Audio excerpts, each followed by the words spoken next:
All right, so I'm going to share my screen. So, howdy everyone. My name is Lay. I'm the CVA, the Community Volunteer Ambassador for the Santa Monica Mountains National Recreation Area. I'm going to go ahead and get started with our general consent statement. So, as a visible disclosure, we'd like to inform any participants that any and all Zoom series is and will be recorded. The purpose of this is to provide the Zoom series to those who participated or missed out on the session. It is also provide the information for participants to refer back to. In addition to the visible disclosure, the statement will be orally stated at the beginning of each Zoom series.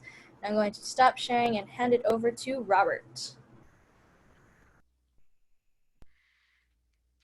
Good afternoon. Good afternoon. Hello. I'm Robert Taylor. I'm a fire GIS specialist for the Santa Monica Mountains National Rec Area. I mostly map fires for the park, but I came to that job by way of plant ecology. I started out mapping vegetation and now I've gone way down that slippery slope into being the GIS guy. And now when I map vegetation, we look at different attributes of it and call it fuel, because that's how firefighters think about vegetation. But I have some expertise in dendrochronology and tree ring counting, because I did a lot of that during a master's project a lot of years ago at the Indiana Dunes National Lakeshore, where I looked at cores of hundreds of trees and fire scars off about a dozen and reconstructed fire histories on 4 different sites at that park, and gave them some really good decision-making information that informs their fire management program to this day, which really hooked me on science in the service of natural resource management, and really kind of was a career-defining thing for me. I haven't had a chance to do much tree ring counting in quite a while, so I really jumped at the opportunity to get involved in this project and help determine the age of the Paramount Ranch witness tree and help interpret some of the history that's preserved in the tree rings of that amazing piece of wood that we salvaged from that beautiful tree that died. So let's see, I've got a couple of, let me just take you this picture on the cover here. This is a picture that I took during Science Fest a number of years ago when we were set up underneath the witness tree. So you're like under the canopy of the witness tree, kind of looking out, looking south. I guess if the van wasn't there, you'd probably see the bridge behind. Just to get us oriented here, I always like to start with a slide like this, just to remind you where we are on this blue ball we call Earth. So this is the Seneca. Let's see, I've got a pointer. Can you see my pointer on the screen? When I do this with my pointer, you can see it. We're right about there. Yes. Okay, right on. So this is the transverse range coming up here. The San Andreas Fault kind of runs right there, and everything west of the San Andreas Fault is basically seafloor of the Pacific Ocean that's been getting scraped up as the continental plates move along. So here's a kind of unfamiliar angle view of the Santa Monica Mountains. Paramount Ranch is right around here, I guess. And just to remind everybody, y'all know this because you live here, but fire is not unusual in the Santa Monica Mountains. It's a historic thing. We have fires that follow certain sort of fire corridors over and over again down through the years, and it leaves its mark on the vegetation, like our witness tree. Here's a couple of fires 80 years apart, burning down Malibu Canyon, and here's the Woolsey fire doing it again just 18 months ago. So we're all kind of familiar with this if we've lived here for a while. When fire comes to oak trees, always the question is the fire going to stay on the ground and pass under the tree, or is it going to transition up into the canopy and cause a crown fire? And this is a photo from Tom Scott out at the Hardwood Range Experiment Station in Riverside of a fire making that transition into the canopy. This is an example of what firefighters would call ladder fuels. There's fuels here that allow the fire on the surface to get hot enough and high enough that it can ignite the canopy of the tree. And when fires blow through trees like that, oak trees are very resilient. This tree this picture in the upper right is fire hitting a tree. It's not exactly clear from that picture if that is about to transition into the canopy of that tree or stay on the ground. From that instantaneous moment, it's a little hard to tell. But if it had gotten into the canopy of the tree and you gave it a year, you'd have something that looks like this picture in the lower left here. This tree had all of its leaves burned off in a fire, and yet all of the they call these epicormic buds, all these little adventitious buds on all the major branches that survive the fire just fine are leafing out again the following spring. And that's the kind of response we normally see from oak trees after a fire. That's the kind of response we were hoping to get out of the witness tree. You give an oak tree about 5 years of reasonable rainfall after a fire event like that, and you might not even be able to tell it had burned at all if you didn't really know what you were looking for. They're quite resilient because their bark is pretty fireproof, and their foliage is a little bit difficult to ignite, and they have a lot of energy stored in their roots and in their trunks that they can use to come back after a fire. So for all these reasons, we were shocked and disappointed to find that the witness tree wasn't able to do that, and that'll be for reasons I'll tell you about in a second. But just to remind you, this is about a 35 million year old fossil acorn. Oak trees have been around for about 38 million years or so, and once they came on the scene, they started spreading around quite a bit. They pretty much started in the northern hemisphere, and they've kind of gone all over the world. This is turns out there's a real hotspot of oak diversity in central Mexico. Mexico is kind of the most diverse oak place in the world. There's, I think, 8 species in California, depending on how you reckon them. And this is what it looks like. I'm hoping you guys have some sense of what a valley oak looks like. You know, we've got 2 major species of oaks in California, Southern California. At Samo, we've got the coast live oaks, which have got these leaves with kind of pokey points on them, and then there's the valley oak, which has got these lovely soft lobed leaves, no points on the tips. You can divide oaks broadly into 2 groups. There's red oaks, which the coast live oak is a member of, that have points on their leaves, and then there's white oaks that have these nice round leaves like this. The Nature Conservancy logo is an example of an eastern white oak that has a leaf that looks a lot like this. And it turns out these oaks hybridize like crazy within their groups, but white oaks with white oaks and red oaks with red oaks. And one of the reasons there's so much diversity in oaks is because we kind of got like 2 teams. It's sort of like Major League and American League Baseball. We get twice as many teams, twice as many species. Today, valley oaks are entirely endemic to the state of California. Here's a kind of generalized distribution map, but we know from the fossil record these things actually evolved kind of up here in Oregon. And let's see, can I get a pointer here? Let's see. Can you guys see my pointer on the screen, my regular cursor? Rice is nodding. Okay, cool. I'll just go with that. So these trees actually have moved around quite a bit. The current distribution in California is only about 10,000 years old. You know, we all are used to thinking of California oaks as you know, these beautiful parkland, open grassy areas with scattered oaks, these oak savannas, and that's a lovely, very distinctive feature of California. But that kind of vegetation's really only been around since the last ice age, we think. And these oaks have moved kind of all up and down the coast in the last couple million years. They move around quite a bit. Those big acorns are dispersed by birds, and it's kind of easy to move around in the landscape when your climate changes. If you've got birds flying your seeds around, you can get around pretty well. So this just happens to be a picture of Tapia Park. This is what many people reckon to be the southernmost extant naturally occurring valley oak. So it's just a mile or 2 south of Paramount Ranch. We are at the very southern end of that distribution.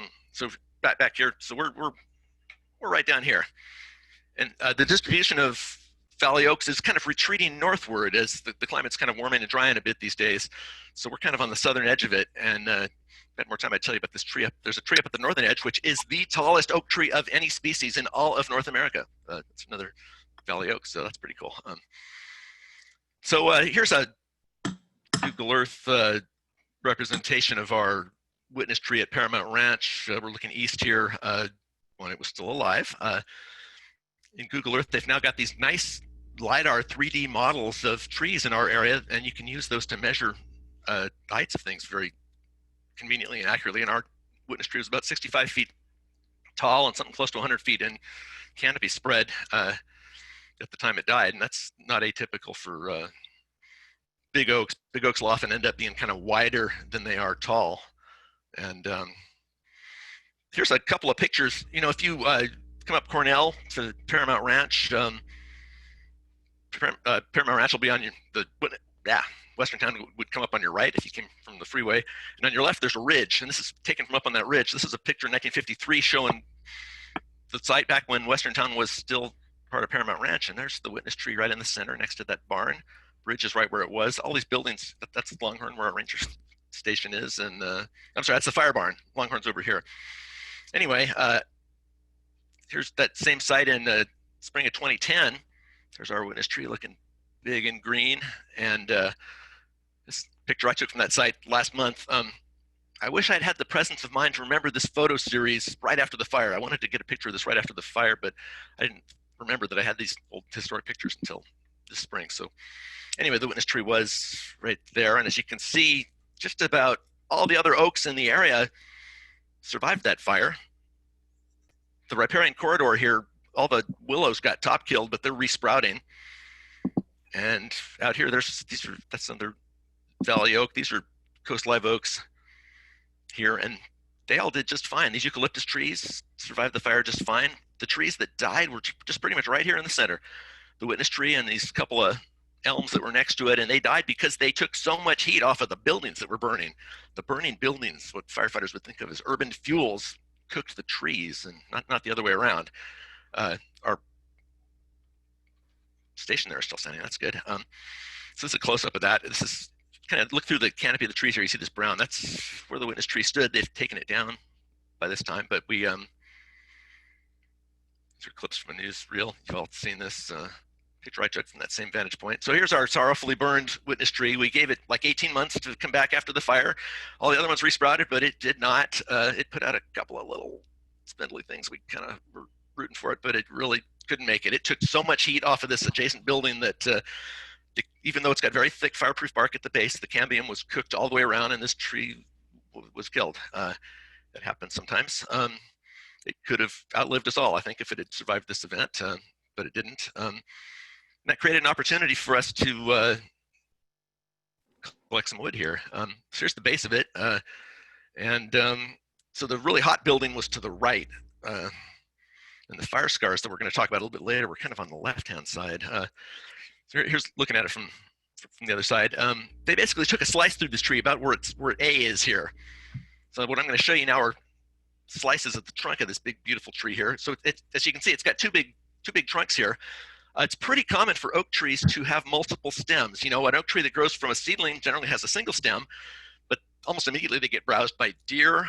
They get top killed by fire, and then they resprout with all these shoots, and a couple of the strongest ones will survive, and you'll often end up with oak trees that have got anywhere between 2 and 7, 8, 9 separate trunks all coming up from fairly near the base, and they're pretty visually distinctive from trees that have a single trunk, and pretty much all of those are resprouting from some kind of disturbance in our area, mostly from a fire.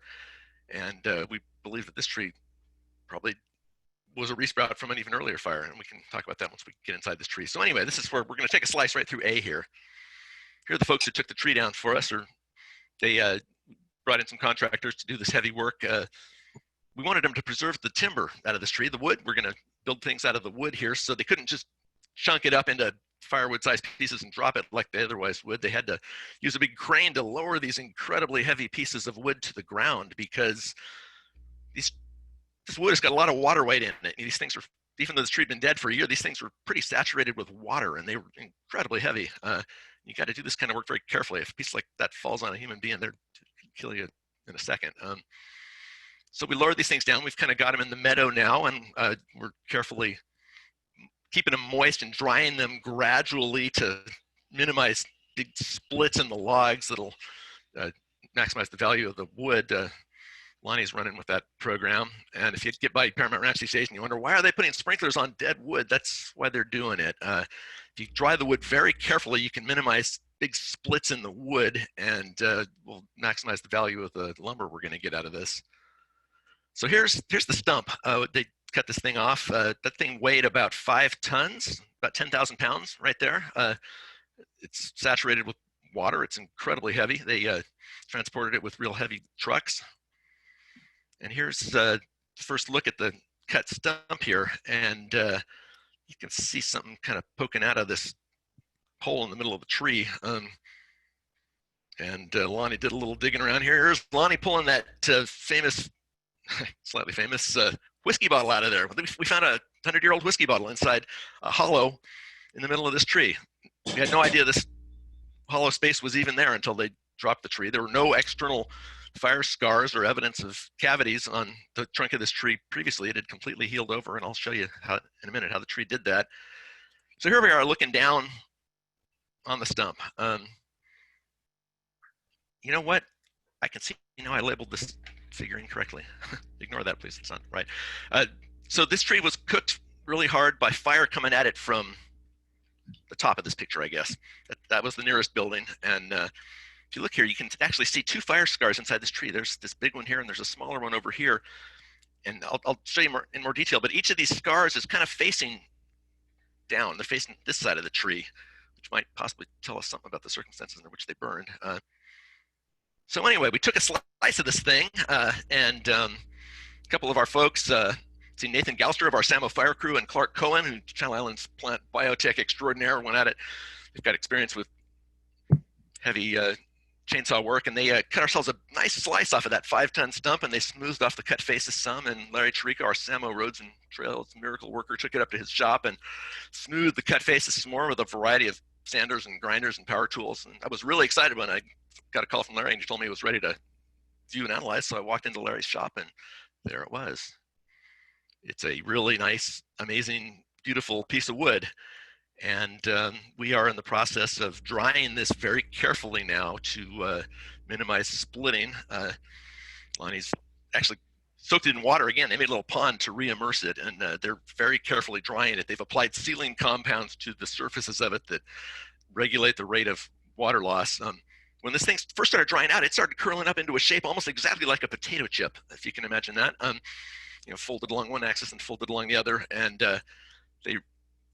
this picture was taken before that it dried too much. But anyway, they're going to get this all dry, and we're going to make a table out of it, I think, and it's probably going to be in the visitor center. We're going to be able to do some really good interp and show people how to count tree rings with this. And I hope when we get to that point, you guys will all come down and see it, and you can see this thing in person. What I'm going to show you now are photographs of this up close, and I'm going to try to show you some of what I saw when I was counting tree rings here, and we'll see how effective this presentation can be.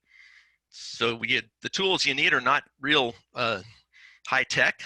You need low magnification and some good illumination, and it helps to have some markers a little bit. And we use blue tape here to kind of take notes on, but that's not necessary. So here we go. So trees grow, of course, starting from the center, and annually they lay down a year's growth, and every tree ring is 1 year's growth, and you can sort of think of it like an annual progress report for a tree. And it starts out in the early season in the spring, and it produces these very distinctive cells. Oak trees make these huge they're like woody water pipe cells called vessel elements, and they're visible with the naked eye. They're so big, and they make the early season wood kind of light in color, and then the later season wood is darker, has fewer of these. And these trees are winter deciduous. They drop their leaves every winter, and so they start and stop growing annually, and the early season wood looks different than the late season wood, so they make these very visible rings. So they're actually, as tree rings go, valley oaks are pretty easy to count. So I think counting tree rings on this thing, it's a little bit like climbing a mountain. A tree with all its rings looks a little bit like a topo map, all these contiguous lines going all the way around a center point. And like a mountain, some of the rings are wavery and weird and harder to count, and there's other ways where it's kind of easier. And you start from the outer edge. You always count from the new wood old, because we know the outer ring is 2018. You count towards the center, and it's a little bit like climbing a mountain, and you try to find a nice clear path to the center where the rings are kind of evenly spaced and there's not too many weird anomalies in the wood. And I'll show you what some of those look like. So we're going to do that here. Let's see, we're going, here we go. Okay, another picture of the other side just to kind of give you, I had this hand magnifying glass, a little Sherlock Holmes style thing here, but it's actually more convenient if you put the magnifying glasses on your face. A pair of good reading glasses is really super useful for counting tree rings, and that's about all the. Excuse me? I thought I heard someone say some. Okay. So here we go. And sorry. So you can measure it, but trees don't know what inches or centimeters are, and this is just to sort of show you how big it is. It's about 30 inches to the center of this tree. And let's see. I'm sorry, I'm skipping through a lot of slides here because I didn't have enough time to sort these clearly.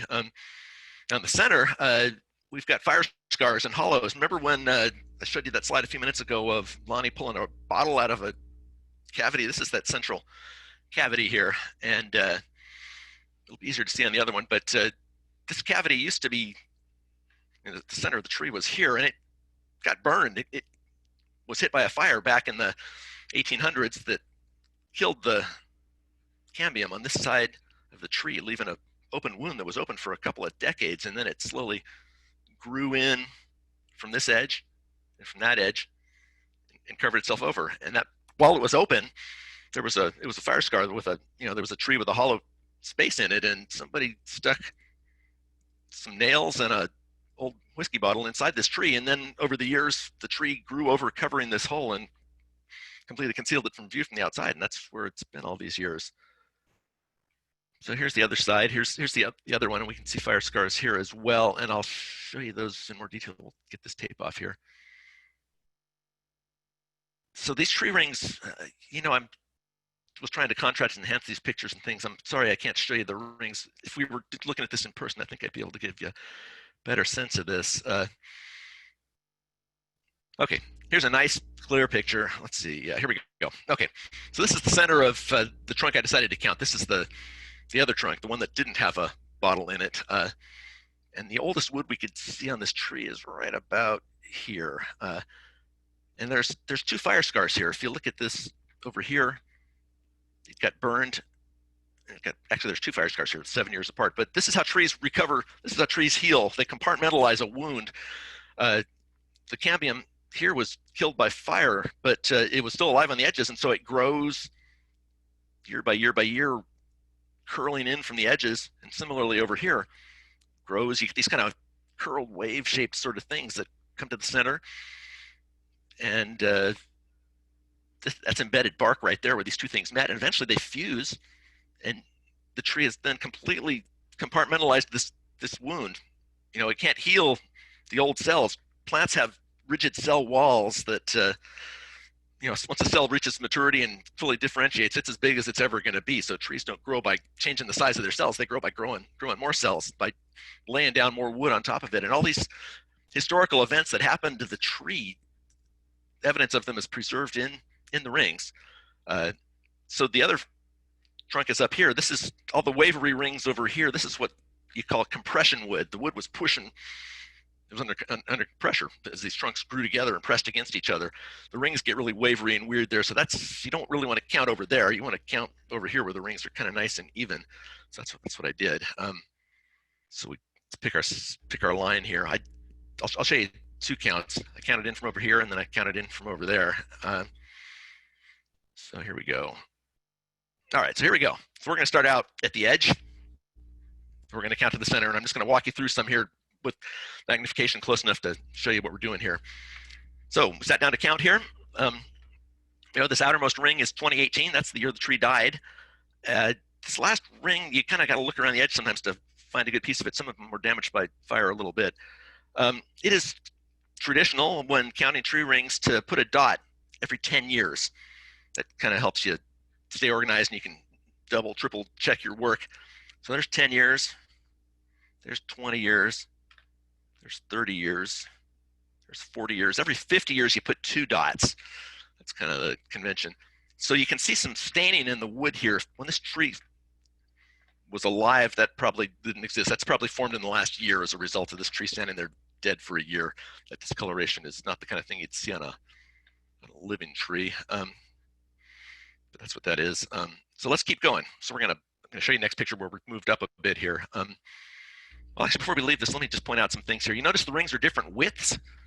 So every year is, that's 1 year's growth. It's like that tree's progress report for that year. And in a favorable, year when trees get rain at the right times and things, they can grow a wider ring. And in a year when there's a drought or something else going on, the rings will be pretty narrow. And when the rings get narrow, they get hard to count. And this is 50 years ago, so that's 1978, I guess. Do I have that right?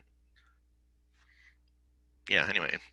We've got a couple of weird rings here that it's like 72, I guess, was a very strange year, and I'm still trying to figure that out. Sometimes when a tree experiences fire, or sometimes when a tree experiences too much rain and has a fungal outbreak or something like that, it can lay down a really narrow ring that's hard to count. It's easy to miss, or it can sometimes do something like produce what they call a double ring, or you'll have a ring that's locally absent, and all of these things can throw off your counting. And there are some tricks for working around those, but I might have missed a ring right in here. There's this one year that was kind of hard to. It's 28, so that's 28. That's 98, 88, 78. Yeah, there it is. It's like 72. It's like right there. So let's look at this from another side. let's see. Okay, so moving on. So here's our 50 right here at the bottom. We're continuing towards the center. So there's 10, 20, 30, 40. We're going on it. Notice as we get towards the center, the rings get wider. Generally, a young tree grows faster than an older tree, so the rings generally get wider toward the center, but it had some good years here. Continue towards the center here. And here we are 100 years back. Okay, there's another 50 years, so we got 2 dots here. So that's 1918. So I was kind of keeping track on the tape over here.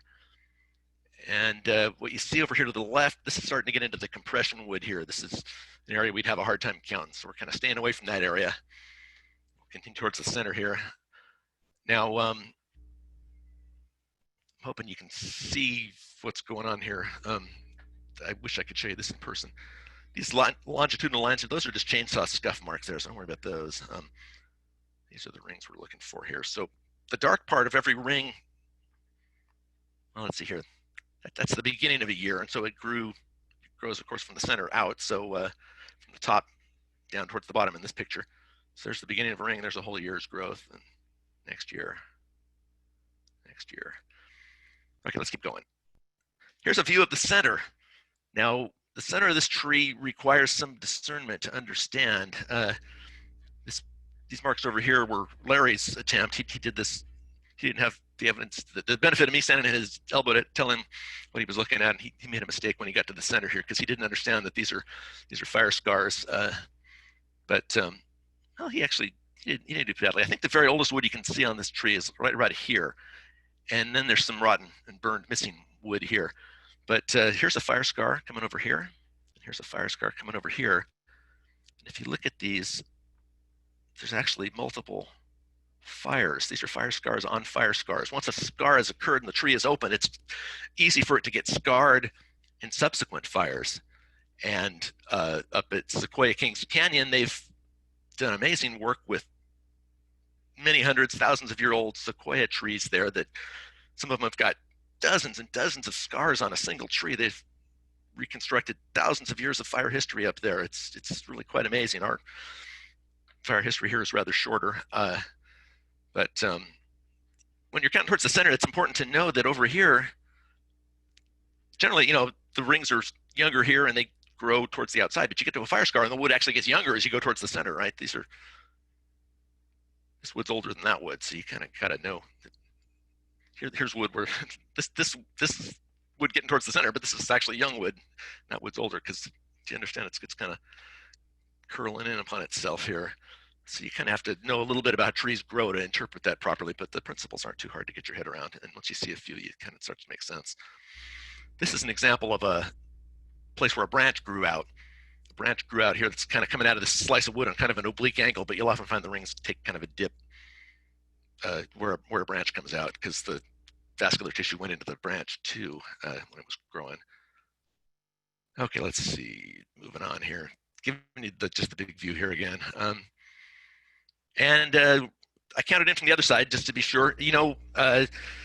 People who are really serious about tree rings, anybody doing serious scientific work with them uses a method called cross-dating, where you not only count the rings, but you measure the widths of the rings as well, and you record that, and then you can actually do statistical sort of pattern matching, and you can detect things like missing rings and double rings and locally absent rings, and you can correct your count when you get off as you go towards the center. But on a tree like this, you can still count in from different parts of the tree, and if a ring was locally absent, like on one side but not on the other side, you might get around it that way. So I did some very careful counting in from the other side as well. And when I got to the center, I found I was actually a year off. So my counts, till I cross date, which I'm getting ready to do but haven't had a chance to do yet, our counts are at least probably plus or minus a year or two. So keep that in mind. So here we are on the other side, coming in towards the center. I'll just kind of give you the final approach here. And here are some of my notes. Getting into the center, we got, there's multiple fires here. And those fires, everywhere I looked at them, they were 7 years apart. And I'm thinking, I'm pretty sure it was like around 1893 and around 1898. And I am sure that if we go to archives of local newspapers and comb through them for stories about fires in the 1890s, we will find those fires. And I have not had a time to do that yet, but that would be a really terrific job to crowdsource. So I'm wondering if any volunteers are interested in helping me with that part of the project. There are a number of online archives now where you can see old PDFs of newspapers going back into the 1800s, some of our local newspapers. There's a Santa Monica paper that I found a number of fire records in, and there's almost always a story when there's a fire of any size, but they don't generally give you real good geographic information. So you couldn't probably map a fire from an old newspaper account, but they'll definitely tell you when it was. And that would be another way for us to check our dates here. We know that fires occurred right here at Paramount Ranch in 7 years apart, and somewhere around 1893 and 1898. And if we go to those old newspaper archives, we should be able to find some fires. Maybe it's plus or minus a year or two, but so be in touch with me if you want to help me with that project. That's something I totally haven't had time to do yet, but it would be a very easy thing to crowdsource. And I'd love to share that work with a crowd of interested people. So we're getting on towards the center here. The oldest wood I could find on this tree is about 140 years. And let's see, do I have a picture of that? Look at the big picture again here. This is the other score. I guess it's the last I've got on this side. Okay, so I got into like 140 years of the very oldest wood I could see here. And there's a little bit more wood in there. This tree rotted a little bit in the center, and it got burned a little bit. So there's a few more years there. And I'm not quite sure how many years we're missing here. It's probably something in the order of between 5 and 20. But 140 years got us back to 1882. And a few more years would have gotten us back into the 1870s. Did I do that right? Let's see. Anyway, okay, let's move on here. Not sure if, so this is the other big scar. This is the one where they found the bottle on the other side. This scar is bigger because the fire that hit this tree back in the 1890s did more damage to this trunk, and it killed more of the cambium. So it created a bigger wound, and it took more years for the tree to heal itself, to compartmentalize that. Now, I'm sorry I don't have a good picture of this one. This is a big chainsaw scuff mark here. And after I took these pictures, I spent an afternoon doing a lot of work with power tools and really got that all sanded up. And then it got dark and I didn't take a picture. And then the next time I saw the tree, Lonnie flipped it over to the other side to work on things. So I hadn't had a chance to get back and take a picture of that one.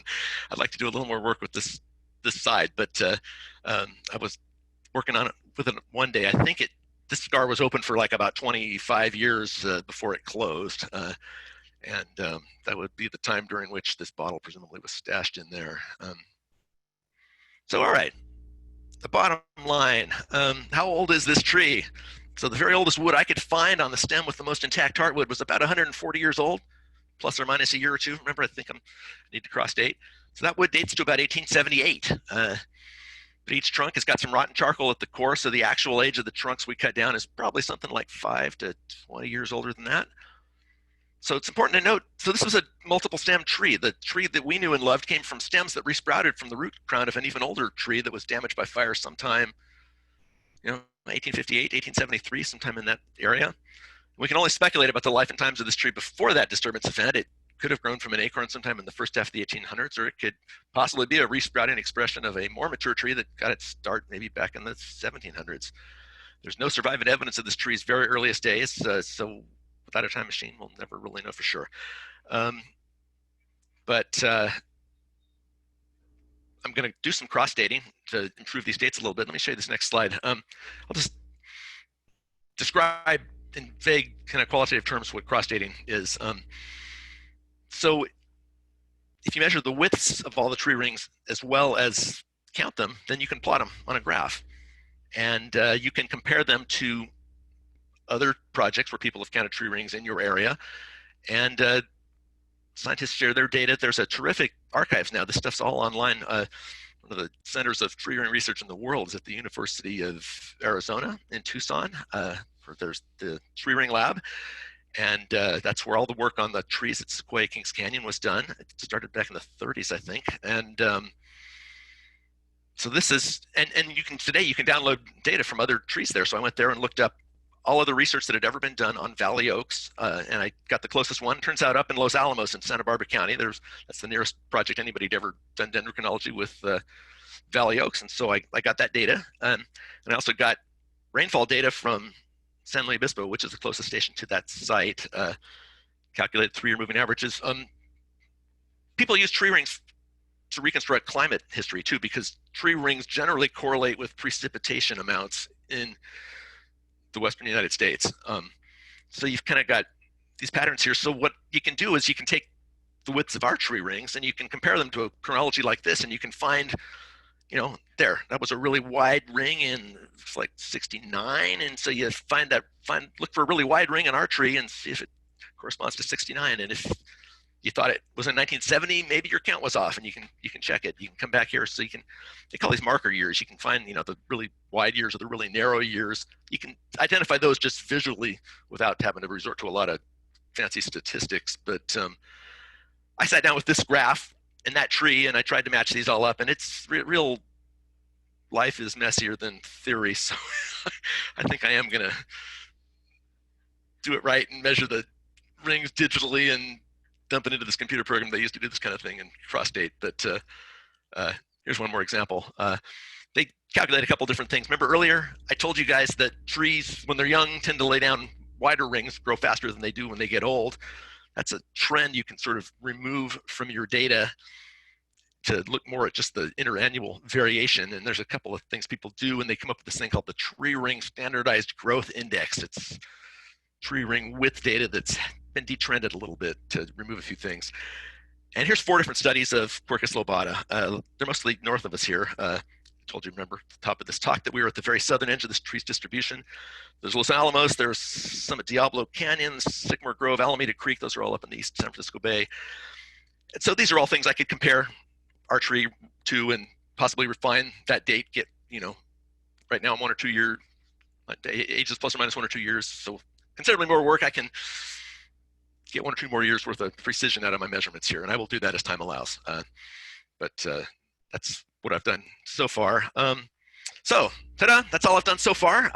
This is a work in progress. This is kind of a side project for me. My primary goal is supporting the fire program and mapping fires in the Santa Monica Mountains. So I work on things like this in between other jobs as time allows. And as mentioned, the wood from this project is going to be used for all kinds of things. We are brainstorming and planning to do various things with the wood. Lonnie is carefully drying the wood and preparing to store it such that we can have this wood on hand when we slowly figure out what we're going to do with it. But what we definitely intend to do with this slab is to make a table out of it. And we're going to, when it's all dried down, we're going to sand it very carefully. We're going to pick a finish that brings out the beauty in the wood without obscuring the rings. And my hope is that we'll have this on a real heavy, sturdy table and have it at the visitor center where you could sit down with about 15 kids around this tree and tell them some things about tree rings and how trees grow, and give them some magnifying glasses and let them count tree rings and compare their numbers and tell them about fire scars, and they'll go home with a new appreciation of how trees grow. So I'm hoping to roll this kind of stuff into a educational program that our intern people can run with. And so that's the end of my talk today. I'd be happy to entertain questions if anybody has any. And I hope that these slides gave you some sense of what this thing looks like up close. I did the best I could with this virtual medium, and I look forward to a time when we can all get together around this thing in person and you can get a better look at it. Not only does it look great, it smells really good too. It's nice wood. So does anybody have any questions for anybody Robert? Have a question, or was I so clear that it's all perfectly understood? There was nothing but good side conversations in the group chat. No real big questions. I have a question. There you go. Okay, I was just wondering in general, after the spring fire, I'd take pictures as well, and took a lot of pictures of Sierra Vista, Satwewa area before the fire, and then I came through afterwards and took pictures. And I noticed that right after the fire, a lot of the oak trees were regenerating fine, but we had successive years of drought after that fire. And seems like, well, the laurel sumac seemed to make it through, and a lot of the oak trees just finally gave up and said, that's it. And they didn't, they died after the fact, a couple years later. I was That's wondering. true. That was a scary thing to watch. I was Go ahead. kind of wondering is that what's going to happen as the climate dries out, that the trees become less resilient to regenerate, even though that's their natural process? Maybe it's too I early. think the simple answer probably is yes. That is what we expect will probably happen in the long course of time. It may take longer than you and I will live to see that happen, but most climate projections over the next few hundred years show us getting steadily drier, and we don't have to get a whole lot drier than this before we kind of reach the physiological limits of where trees can grow. And it may very well be the case that 100, 200 years from now, the Santa Monica Mountains will have a lot less oak woodland in them than they do now. There will continue to be big interannual variation. You know, there'll be wet years and dry years, but the projection is that the general trends are going to be steadily towards drier, which means our droughts are going to get drier. And what we saw in these last couple of years, you know, they were reckoning that to be something like on the order of a once in 1,000 years severe drought event. So that was a pretty big one. And it got so dry that things like coast live oaks were dying of drought. And coast live oaks are very drought tolerant plants with a lot of ability to resist and withstand, survive drought. And there's plenty of examples on our landscape of trees that had some dieback and they made it through, but there's also plenty of examples of trees that just got pushed over the edge and couldn't make it. And there are coast live oaks growing in the bottom of drainages that died. And when I saw that happening on our landscape, it really kind of freaked me out because those are our toughest customers. Well, okay, you mentioned the laurel sumac. Laurel sumac is probably our very toughest customer. That amazing plant has roots going almost all the way to China, and it taps into very deep water reserves, and it is the champion resprouter of the Santa Monica Mountains. And if anybody's going to weather a drought, it's going to be melasma. And there were lots of melasmas that died back and showed lots of drought stress, but for the most part, I didn't see ones that were entirely killed off by drought. One thing that happened to melasma that's been well documented by our colleague Steve Davis over at Pepperdine University is in the central Santa Monica Mountains. There's this kind of nasty, naturally occurring fungal pathogen that started hitting the drought-stressed melasmas really hard and killing a lot of them, like in the Pepperdine area and kind of along the coast for a couple miles there, not so much out at the west end. And when we got a little more rain the last year or two, that fungus has kind of backed off some, but Steve has done some research on that, and it's the kind of thing that we will probably see more of in droughts in the future. And it was shocking to me to see our incredibly resilient Melasma lorina, laurel sumac, getting so beat up by this fungus in the middle of a drought. And that kind of thing can happen to oak trees too. There are a number of pathogens, not only funguses, but also insect pests that can be much more dangerous, much more of a life safety risk to trees in a drought. Trees have a fair amount of ability to withstand things like beetles that bore under bark, and their primary method of dealing with them is by flooding them with lots of sticky resinous sap.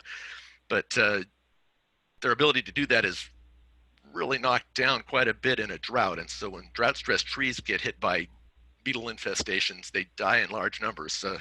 Firefighters refer to that by the general term of bug kill. And it happens in conifers all the time, and it happens in oaks too. We've got a couple of pests of oaks. Of course, there's sudden oak death, SOD, which is a fungal pathogen that's been hitting oaks really hard up in central California and kind of coming down our way. And then there's the long spotted oak boring beetles, which got here from Asia and started kind of in the southwest and are creeping into California, kind of like from Arizona way. And those are two examples of one an insect and one a fungus, pathogens that have been hitting oaks that do get a leg up during a drought, and it is likely that we will see more of that. And that's the way droughts kill our trees. And we will probably lose trees, you know, not a few at a time every year, but it'll happen in episodic events like drought cycles like that one we just experienced. And it breaks my heart to say it, but you know, our great-grandchildren may look at a Santa Monica Mountains that doesn't have much oak woodland in it. We'll see. On the other hand, silver lining, such as it is valley oaks live on bottom lands, and they have better water than the coast live oaks, which are more on uplands and are more shallowly rooted. And the valley oaks, once they're established, are pretty darn resistant to drought. Our valley oaks pretty much all cruised through this last drought. We are planting valley oaks in a lot of places, and those trees, we have pretty good reason to believe, will be there for your great grandkids if we keep our national parks going. So I think some of the valley oaks, I think at least maybe, you know, some of the last men standing on this landscape, because they live on these deep alluvial soils by the creek where the water is best. So Robert, we have another question. Okay. Now, do the rings have a constant width around the circumference of the tree? In general, on the big picture, yes. On a small scale, if you follow a ring around, you'll see it varies in width.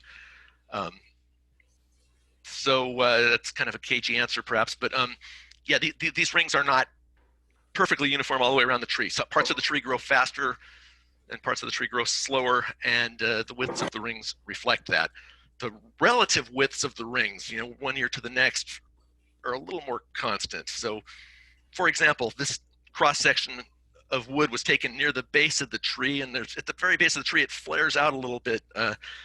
Some trees, they call it the knees. Some trees like cypress swamp trees in the southeast have got really big knees. Oaks, kind of modest ones, but you know, a knee will look like a, the rings will be wider on a knee because that's how it grows. I don't have pictures to show that to you here clearly. I showed you two examples of places where the rings were, that I chose, where the rings are fairly evenly spaced and fairly easy to read. But if you could look at this trunk in person, you could follow rings around and you would find lots of examples of where the ring widths vary as you go around. Interesting. But generally, a wide, if you have a good year that, you know, the tree lays down a wide ring, you can generally follow that around. You'll see that ring is wider than the adjacent rings most places around the tree. Other thing that can hurt it is, well, the compression wood here.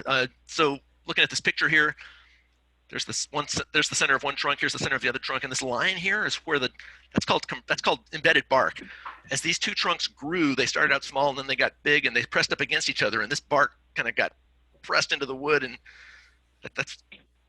and the rings are very weird around here because that's compression wood, where the wood is pushing real hard.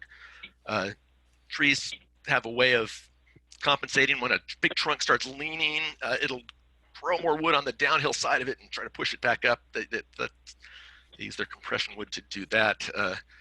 Oddly enough, conifers do it kind of the other way. They have tension wood. If the trunk is leaning, they'll like try to kind of pull it up from the other side. Dicot trees will kind of push up from the downside. Kind of a difference in anatomy of those two kinds of trees. Did I answer your question? I believe so. Can you real quickly? I'd love to. I wish I could show you this thing. Come and see this trunk when you can, and you'll get a much better sense of it. You can look at the rings and you'll see what I'm talking about. I'm trying to describe this phenomenon of wiggly lines to you without showing you a picture, and it's a little hard to imagine, probably. Yeah. So can you quickly describe again the scope of the volunteer opportunity you mentioned? Oh, sure. Some folks kind of got disrupted. I'm sorry, I don't have URLs here to hand you, but there are a couple of digital archives of historic newspapers. And they're in Southern California, there used to be a surprising number of newspapers that aren't in business anymore. And I know that the Pomona colleges have got one. They've got a number of them. And I was able to look up this one. I'm trying to think what this paper is called, the Santa Monica, I used to have morning and evening papers. It was like the Santa Monica Morning View or something like that. That's one that I have found a number of historic references to fire in. And Austin Rinkelstein, our cultural resource guy who did that great talk about the bottles and the things they found inside the tree a couple weeks ago, has come to me with newspaper accounts that he found of early fires. You know, I've spent some time trying to get a little more information about some of the early fire records that LA County Fire has preserved from fires around the turn of the last century in like areas north of Samo. Like they'll have things where they have a perimeter of the fire, and they noticed maybe they didn't know what year it was, or maybe they noted the year but they don't have the date. And if you go to an old newspaper account, you can often find a reference to that fire, and you can say, oh, that was on August 23rd in 1895, you know, and then we can annotate our records. So the task that I would put forth to people is to go to these, find these old newspaper accounts, read through like the 1880s, 1890s, and look for articles about wildfires in the Santa Monica Mountains, and take notes and report back, because those two fires that I showed you scars of, the ones that I'm guessing are 1893 and 1898, plus or minus a year or two, will almost certainly be documented in newspaper accounts, and a little bit of time spent in those old newspaper archives should turn those up. And if I had lots of time, I would do it myself. It's actually pretty cool and pretty fun to read those old newspapers, and it would be a easy thing for volunteers to help with. And if you wanted to do that, that'd be great. And if you like, I will see if I can scare up some URLs to those newspaper archives. I could share them with the Interp folks here, and they can share them out to folks. But I think you can find them fairly easily, just Google searching on them. And there'll be, you know, PDF copies of these things, and you can, some of them, you know, they're running optical character recognition on these old papers and trying to collect digital copies of the text in these things. And when they do that, then you can actually, you know, do word searches.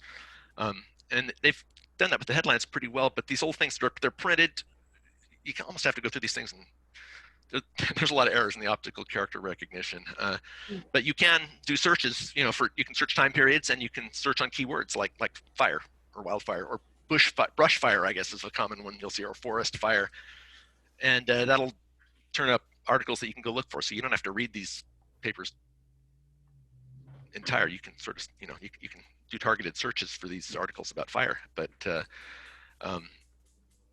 that would be interesting. And that could tell us some things about the historical context of these fires. You know, we know that these trees got scarred by fire right here, but we don't know anything about what fires those were. Or, you know, there may be other history that would interest us, that we could learn about those fires from these old newspaper accounts.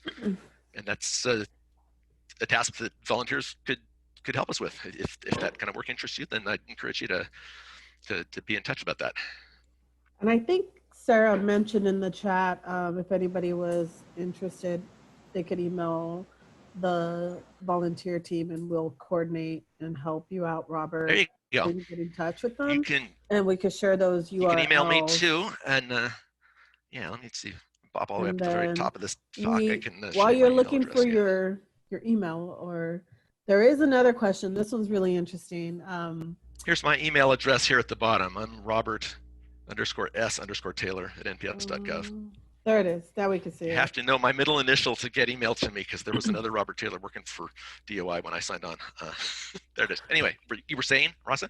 Oh, that we do have another question. So, but if folks forget the S in your email, they could email any of us in the volunteer team, and we'll get that to you.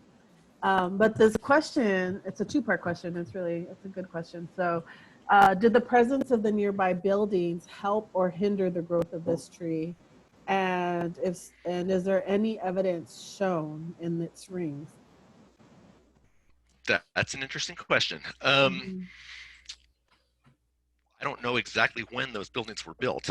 It is certainly the case that the presence of those buildings resulted in the death of this tree, because this tree would have been skated through the Woolsey fire just fine if it wasn't sitting right next to a big jackpot of urban fuels, which is basically what those buildings were.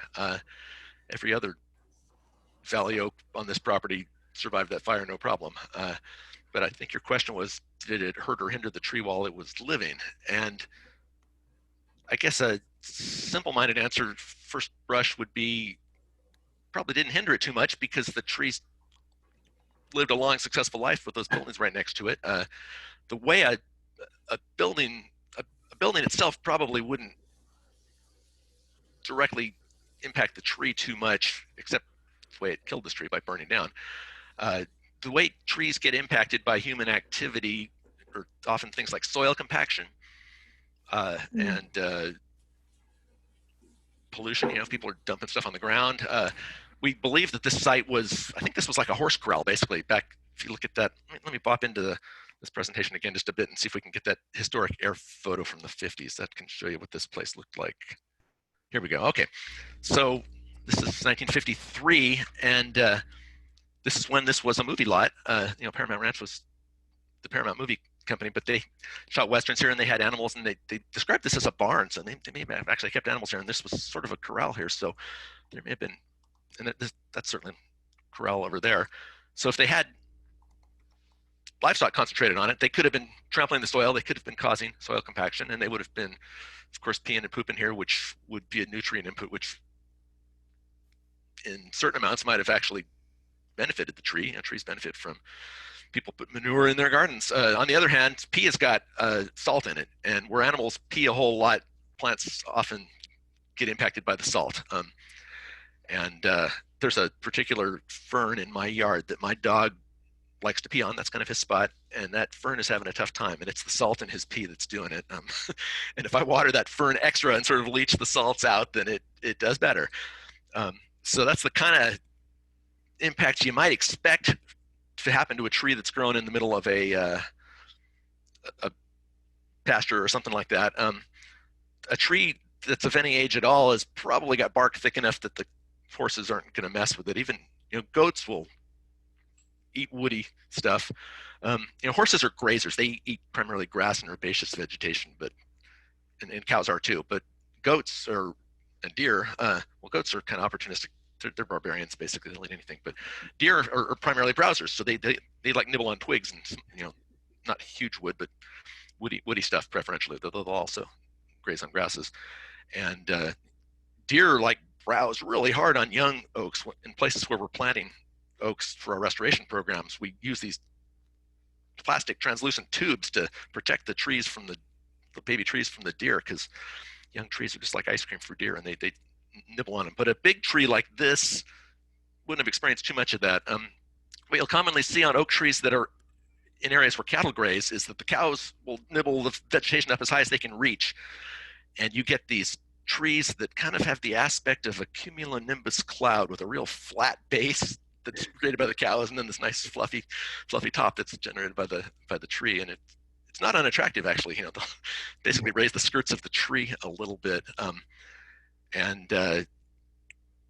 We can look at the growth rings, and we can see this tree grew reasonably well through all those years. So I think that is evidence that this tree didn't experience a lot of negative impacts from that.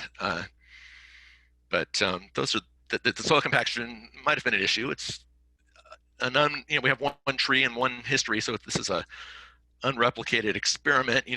We could create 20 earths and use a couple of them that didn't have a barn there, and then compare the tree rings. That's maybe how you might study that, but we just kind of have to infer.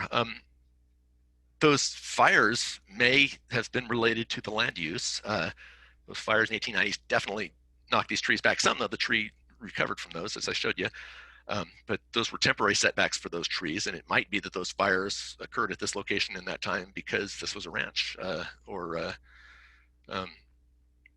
alternatively, if it was an active ranching operation at the time and the cows were grazing up all the grass in the area, there might have been very little fuel on the ground when a fire came through. That might have actually conferred some protection on a tree in a historic fire event.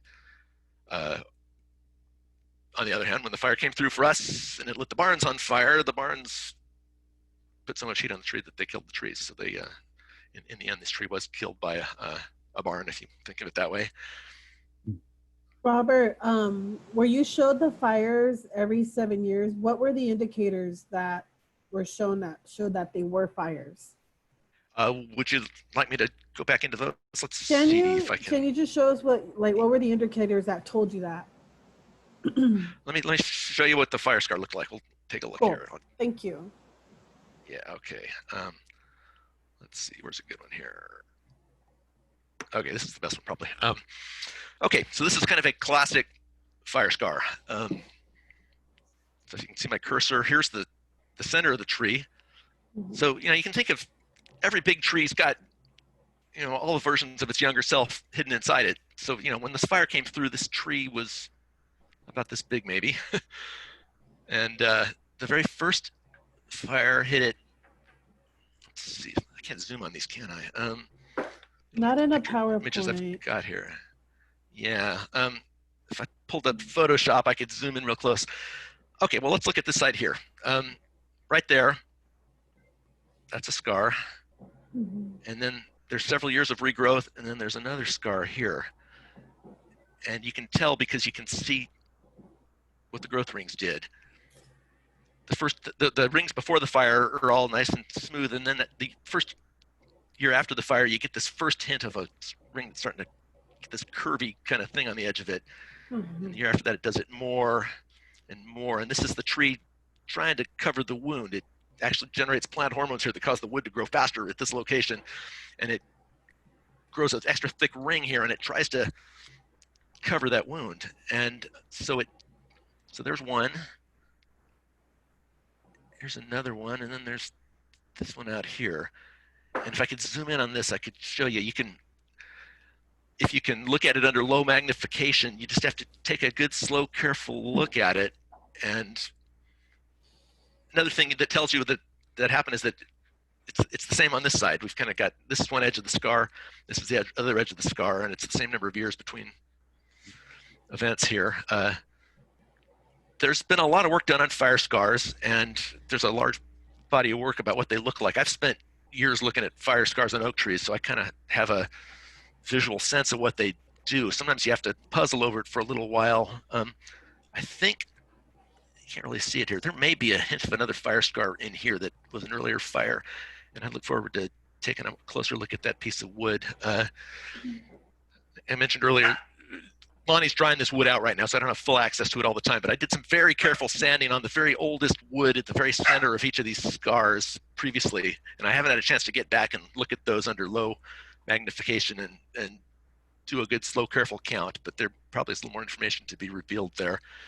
Another thing is you can look at the top of the wood and the bottom of the wood. You know, these fire scars are three-dimensional things that kind of ran up and down the face of the tree for sometimes a couple of feet, and so sometimes you can look at slices of it from different heights. You can see different details that can tell you things.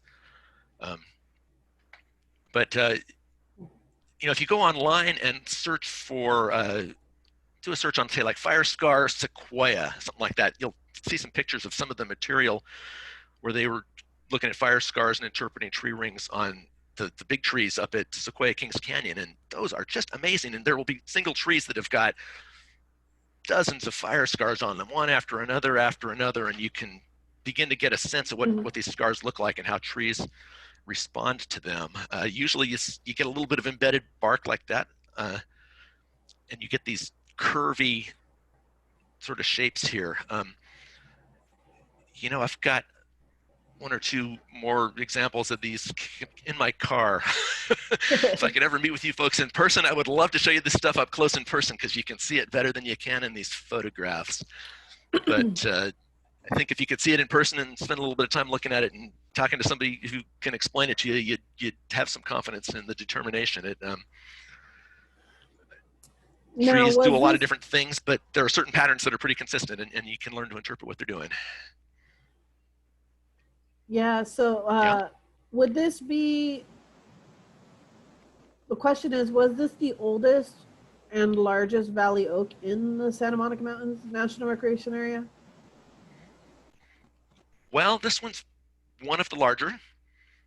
I have not done any kind of systematic inventory of our trees. I wonder if anyone has. I would not be surprised if somebody at some time had done an inventory of our valley oaks. And a very common thing to do when you're inventorying trees is to throw a tape measure around them and record their circumference, from which you can calculate their diameter at breast height, which is you know, about 4 feet off the ground. Just sort of a convenient height to throw a tape around is traditionally the height at which trees are measured, high enough that you're kind of above the knees of the tree. They don't get a whole lot bigger than this.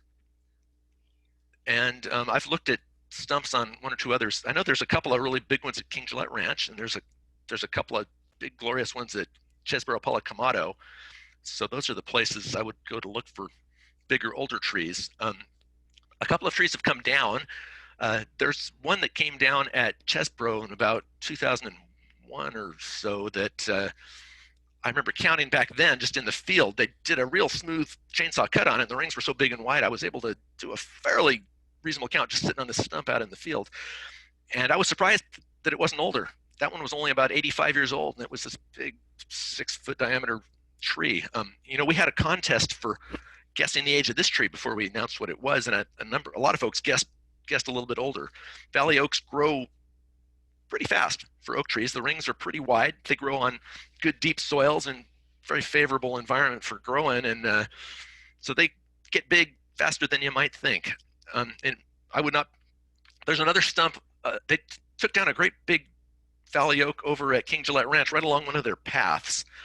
And I was looking at that one a while ago. I've got a photograph, but I think I won't take the time to dig it up for you right now. But doing a real quick and super dirty count on that one, I got a number awfully close to what I came up with for this one. I was guessing it was about 140 also. So that was another example of a big old stump that was about as old as this one. So I think we're not going to find trees in the Santa Monicas that are much older than this. And if someone were really interested in that question, you could use an increment borer to collect tiny cores of wood out of the biggest ones and count them and see if you could find an older one. I'm not sure the question is important enough to, certainly not important enough to cut trees down to find out, but there are ones that probably go several hundred years old at the very oldest, and at some point rot starts to get into trees, and they inevitably suffer this long, slow decline. There's an old English expression. They used to say, an oak tree takes 300 years to grow, and then it lives for 300 years, and then it dies for 300 years. And trees tend to live a little longer in the climate of England than they do in the climate of California. But our trees, what they meant by that is that they grow, and then they sort of slowly die over the course of a long period of time. What usually happens to trees if they're not killed in a single incident like this one was, is eventually branches break off or fires scar the base of the tree. Something opens up the bark and allows fungal pathogens to get inside and insects to get inside, and then they start rotting the heart of the tree, and it will slowly rot out. Now, something I haven't really talked about here, a little hard to show you on this tree. After a tree is scarred, in the year after it's scarred, they will lay down a ring of wood that looks rather different than a regular ring. It'll often have things almost looking like corky bark cells in it, and it's got suberin and things in it that are very it'll often have extra tannins. It's a layer that is extra resistant to rot, and it's like throwing up a barrier to rot. And then the tree tries to grow as fast as it can, and the center of the tree rots out, and it'll often rot up to that layer and then hang up there for a long time, but usually after a couple of decades it'll eventually cross that too. So you look at very old trees, and they're often variously hollow, and so that's a tree that's in that 300 years of dying part of its life. It is laying down healthy wood outside, growing, but it's rotting out from the inside, and it's sort of like a race. And it can play that game for hundreds of years. It can grow a little bit faster than the tree is rotting, and it'll still be standing there.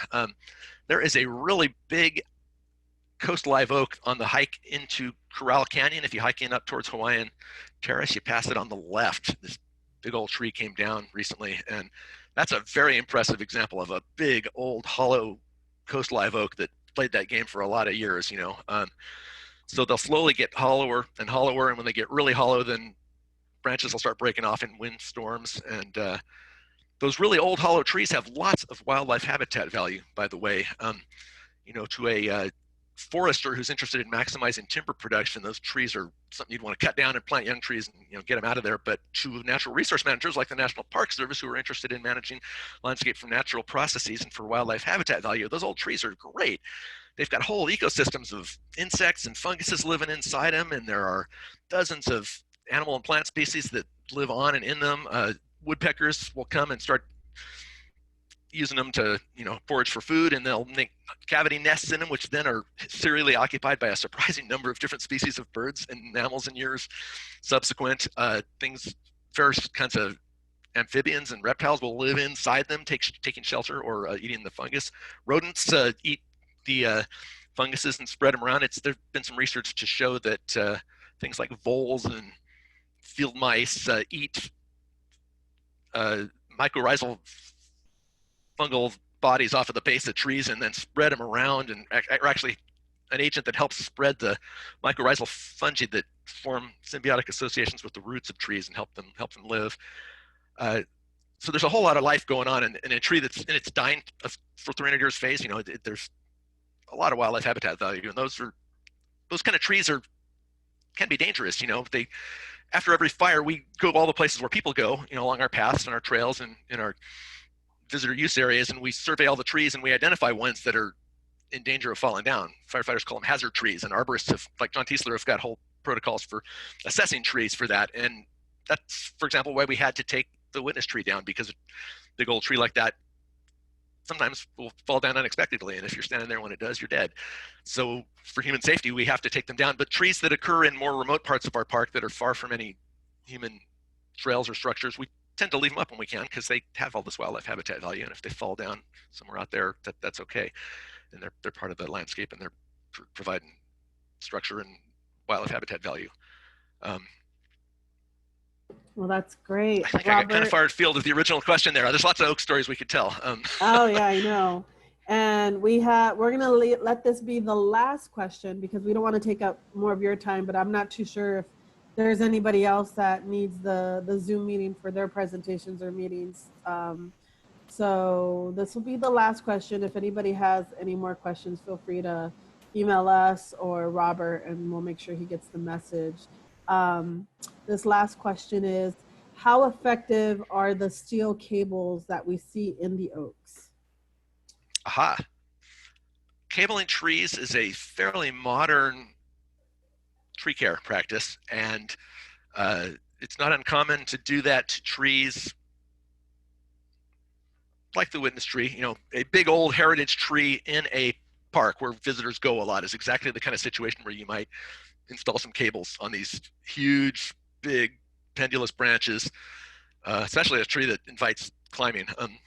It gives more structural support. I actually, for a brief time in my life, between undergraduate and graduate school, I worked for a tree service and climbed trees with a chainsaw every day for a living, and we did some cabling, so I have a little hands-on experience with that. There's a couple different sizes of lugs people use and sizes of cables people use, but those cables can hold many thousands of pounds of weight, and when you install cables in a tree, you really have to do it as part of a long-term maintenance program, because you kind of have to keep checking up on it over the years. You know, branches of growing trees get heavier over time, and a big branch that's got cables on it will continue to get heavier over time, and if you don't supervise that and monitor it, you know, there could be a time when it exceeds the strength of that cable and then will come crashing down someday, and that, of course, is something we don't want to happen.